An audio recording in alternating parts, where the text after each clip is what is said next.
Well, it's Thursday morning, and all the students are gathering inside because it was raining outside. But don't worry, JJ will make it stop, and pretty soon we'll all be out there doing great things. Well, we arrived safely. Tom, get a video of the river. The river. Yeah, little creek. Yes, you can see we had rain out here too. It's going to make it very interesting. Well, we're back at the site now, and as you can see, they're getting ready in case it rains anymore. And meanwhile, our holes have gotten a little bit of water in them.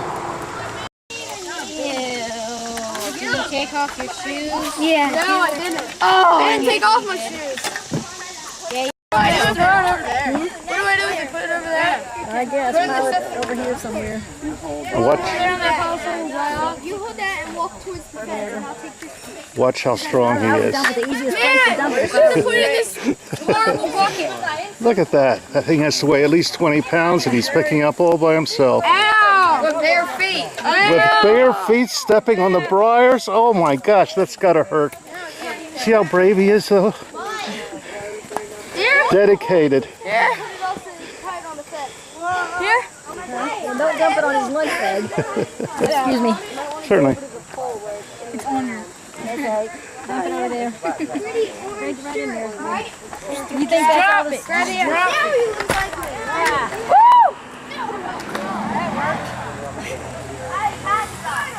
Look at that beautiful muck. looks like Well, we're starting a new square up on top here. Less mud, better drainage. Girls are very eager to find a lot of artifacts today. Finish up this hole as quickly as possible and move on to another one. Where's the hammer?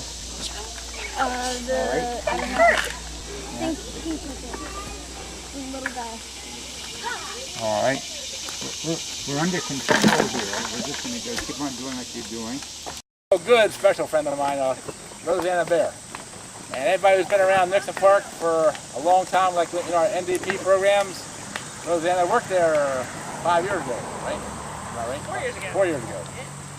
So she actually went to and worked at a dream place I always dreamt about working at the Pennsylvania Geological Survey. So she and I are like, we have the same degrees and same interests. But Rose Anna is the one that did the magnetometer, there's your word for the day, magnetometer survey of the Rummel Farm. And gave us a lot of good information about what kind of led to this.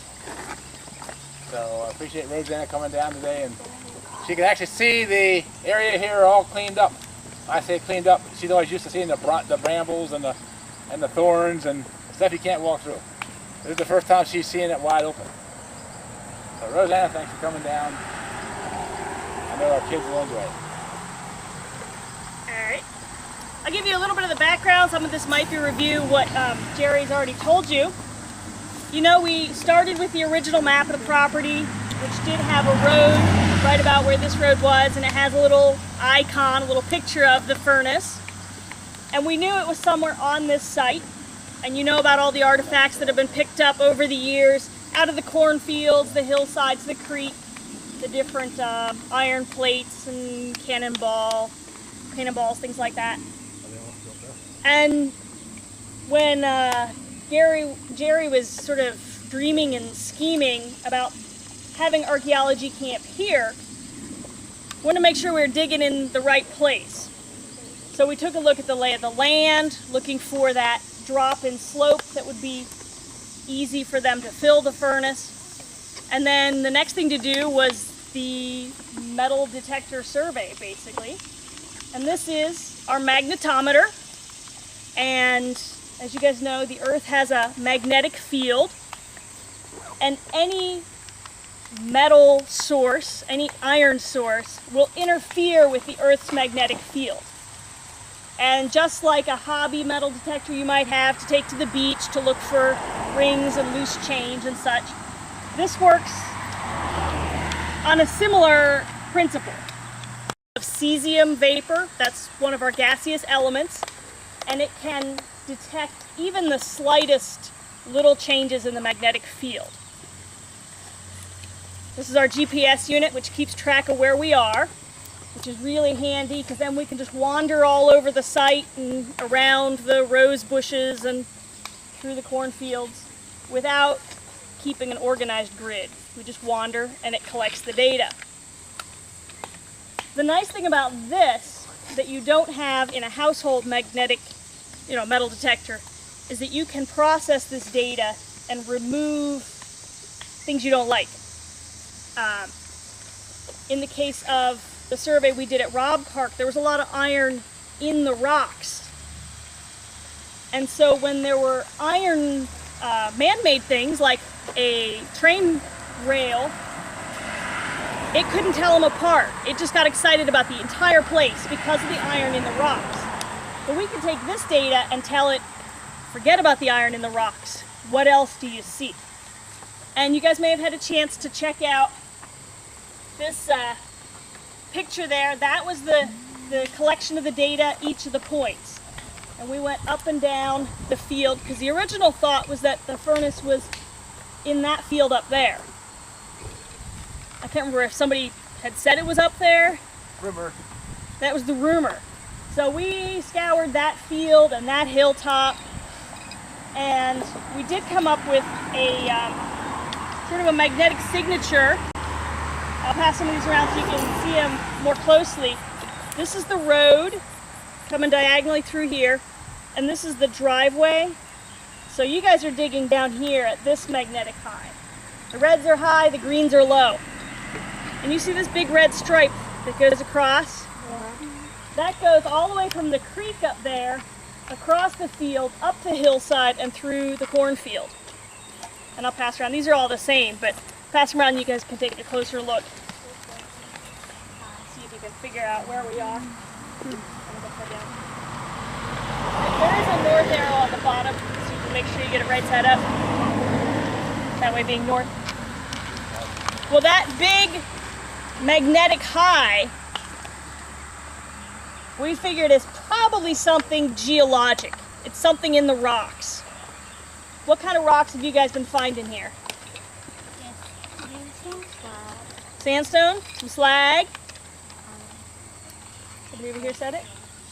Schist? Limestone. Some limestone? Okay. So the limestone and the slag and the sandstone were probably all brought in, and they're all associated with the furnace. The schist is what was here to begin with, and some of you guys are finding quartzite. That was also here to begin with. So there's some sort of iron concentration in the rocks there. If you just had a regular household metal detector and you had walked around up there, it would say something really exciting, dig here. And all you'd be doing is digging down to the rocks and find out there's a lot of iron in the rocks. What we had down here was there wasn't really a signature of iron in the rocks. So when we had those magnetic highs, those reds on our map, we said, that's not the rocks, that's got to be something else. Now we try to filter out the extra stuff. Those of you that are working down there have nearly run into the guy wire that holds up the telephone pole. That metal cable has a really strong signature for this. So we had to kind of filter out those data points. We found that walking under the power lines doesn't have enough of a magnetic signature, but any kind of roadside metal trash, like there was at one point a fender of a truck in there, there was a mud flap that had an iron bar on it, those sort of things we pick up. When they're on the surface, we can remove them, resurvey. If they're just buried, we can process the data and get rid of it. Object, turn this way, it'll go.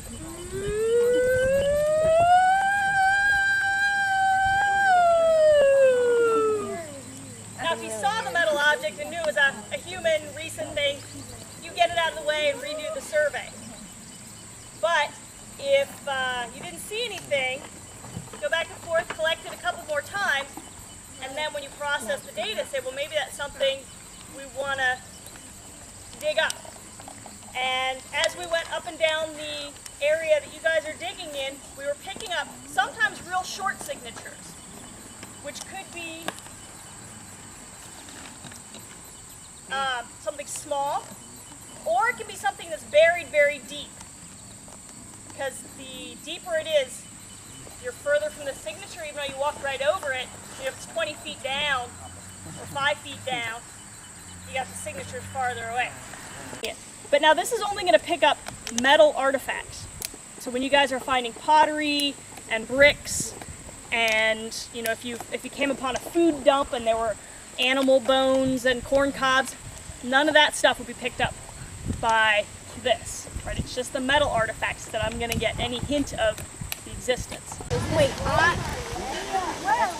Well, things are really starting to move now. They're finding a lot of things in the screen. and it's iron. Is which iron? Iron. That's iron. Guys, I found iron. That's what we need. A lot of good artifacts.